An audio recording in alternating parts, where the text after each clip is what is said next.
जय शिवराय. मी पांडुरंग कदम. आज आपण पाहिलं असेल पंढरपूरला जो मेळावा झाला त्याच्यामध्ये दलिंदर अवलाद टीपी मुंडे हे काय बोलला होता हे आपण सर्वांनी या ठिकाणी पाहिलं असेल. या महाराष्ट्रामधला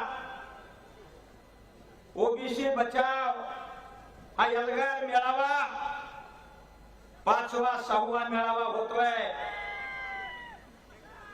आणि या मेळाव्याद्वारे आम्ही आपल्याला संघटित करण्याचा प्रयत्न करतोय. बाबांनो, आपण जर संघटित झाला नाही तर आपल्या ज्या मंगुटीवर बसलेले हे मराठा समाजाचे नेते आहेत हे कधीच निघणार नाहीये. यांना जर बाजूला सारायचं असेल तर या महाराष्ट्रातला माधव 12 बलुतेदार अल्पसंख्याक एससी हे सर्व जर एकत्र आले तर मित्र हो, महाराष्ट्राचे मुख्यमंत्री माननीय छगन भुजबळ साहेब होतील. छगन भुजबळ साहेब आणि माधवराव जानकरांच्या मताशी मी सहमत आहे. भुजबळ साहेब, शेंडगे साहेब, माधवरावजी, जानकर साहेब आम्हा सगळ्यांना सर्वांना बरोबर घेऊन ओबीसीचा पक्ष काढा आणि या मराठ्यांना चारी मुंड्या चित करा. हे तुम्हाला आम्हाला करावं लागेल. जरांगे हे लक्षात ठेव, तुझ्या बाप जन्मी सुद्धा तुला ओबीसी मध्ये येऊ देणार नाही. हे समजून घे. भले आम्हाला माहित आहे, आम्हाला माहित आहे महाराष्ट्राची सत्ता तिथं कोण आहे आणि कोण तुला नाचवायला लागलाय हे आम्हाला माहित आहे. तर त्या टीपी मुंडेची अवकात काय हे कदाचित त्याला माहिती नसेल, पण अख्ख्या महाराष्ट्राला या ठिकाणी माहिती की टीपी मुंडेची काय अवकात आहे.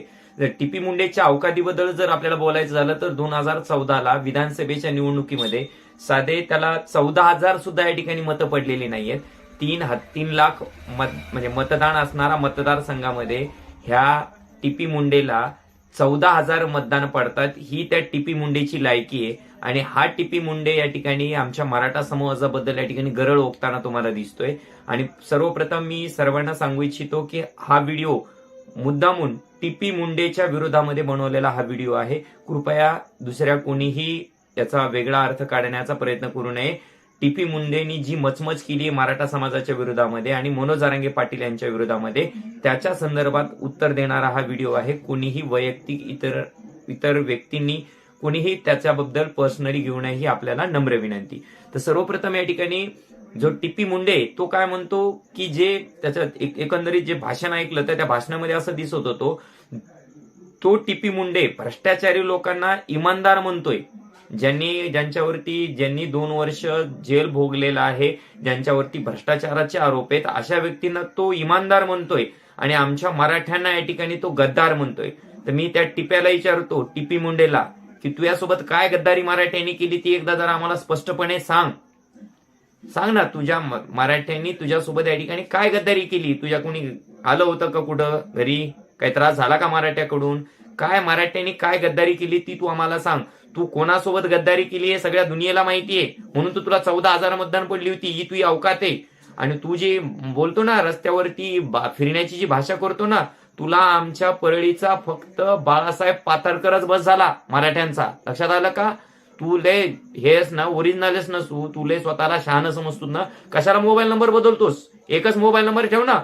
बाळासाहेब पातळकर तुला फोन करायला कधीही तयार आहेत आणि तुला लयच खुमखुमी आहे ना मराठा संघ खेटायची, तर तुला बाळासाहेब पातळकरचा नंबर देतो. नंबर लिहून घे, 8669212222. तुला इंग्रजी येत नसन, च्युती आहेस तू, तुला मराठीमध्ये सांगतो. तर 8669212222 हा बाळासाहेब पातळकरचा नंबर आहे. बाळासाहेब पातळकर परळीला राहतात, त्यांना तू भेट. तुला आमच्या महाराष्ट्रातील मराठ्यांपैकी फक्त बाळासाहेब पातळकर एकटाच बस झाला, तेवढी तू अवकात आहे. लक्षात आलं का? त्याच्या पलीकडे त्या ठिकाणी तू बोलण्याची भाषा करू नको. आणि तू काय भाषा करायला की जरांगे पाटलांना या ठिकाणी काय करा म्हणता, या ठिकाणी तू की जरांगे पाटलांना हकला. तू जरांगे पाटलाच्या केसाला नाही, केसापासून 3 किलोमीटर बी हात लावू शकत नाही, ही तू अवकात आहे. लक्षात आलं का? जरांगे पाटीलला साधं समजू नको. जरांगे पाटील म्हणजे मराठा समाज आहे आणि मराठा समाज म्हणजे जरांगे पाटील आहे. लक्षात आलं का? तू जरांगे पाटलाचे जे घातलेलं त्यांनी शर्ट आहे ना, त्या शर्टाला सुद्धा धक्का लावू शकत नाही, ही तू अवकात आहे. लक्षात आलं का? आणि तुला लेस मराठा संघ खेळायची ताकद असेल तर फक्त बाळासाहेब पातळकर तुला बस झाला, तो एकटा मराठ्याचा तुला पुरून उरतू. आणि तुला सांगितलंय त्याचा नंबर आहे, तुला लेस खुमखुमी असेल, तुला वाटत असेल काही तर बिंदास बाळासाहेब पातळकरला फोन लाव, ते तुला या ठिकाणी एकटाच बघून घेईन. तू काय मराठ्यांना गद्दार कोणत्या अँगलनी म्हणायला ते तर या ठिकाणी आम्हाला कळू दे. आणि पुन्हा तू काय म्हणायला लागला की जरांग्यानं कोण नाचवतंय? जरांगेला कोणी नाचवत नाही. जरांगे तू यासारख्याला नाचवायला लागले. तुम्ही जे घ्यायलात ना, तुम्ही आज जी पंढरपूरला जी तुमची काय मोर्चा घेतला तर ते नाचवण्याचं काम जरांगे पाटील करतायत. तुझ्यासारख्याला जे नाचायला लावण्याचं काम आमचे जरांगे पाटील करायचे. लक्षात आलं का? जरांगे पाटील कोणाच्या इशाऱ्यावर नाचणारा माणूस नाही. लक्षात आलं का?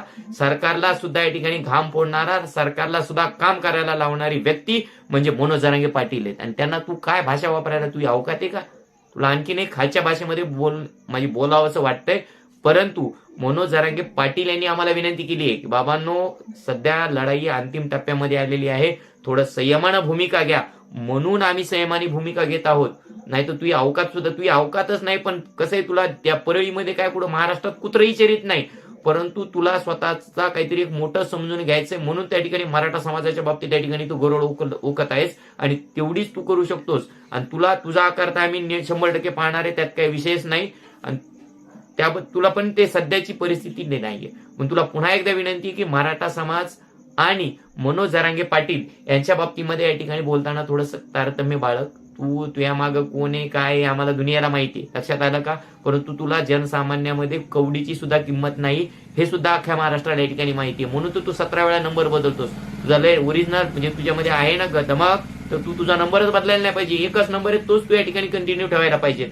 आणि खूप साऱ्या गोष्टी ज्या तुझ्या ठिकाणी तुझ्याबद्दल या ठिकाणी बोलावेसे वाटतात. परंतु पुन्हा एकदा सांगतो, तू जे भ्रष्टाचारी लोक आहेत, जे गद्दार लोक आहेत, त्यांना तू गद्दार म्हण. परंतु आम्ही मराठे कोणत्या अँगलने गद्दार वाटतो ते या ठिकाणी तू स्पष्ट कर.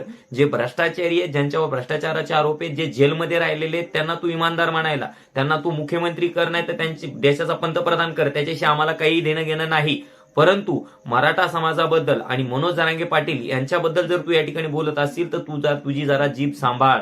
तू जरा बोलताना तू थोडंसं तारतम्य ठेव. तू अवकात नाही. लक्षात आलं का? तू जिल्हा परिषदला सुद्धा निवडून येऊ शकत नाही, तेवढी तू अवकात आहे.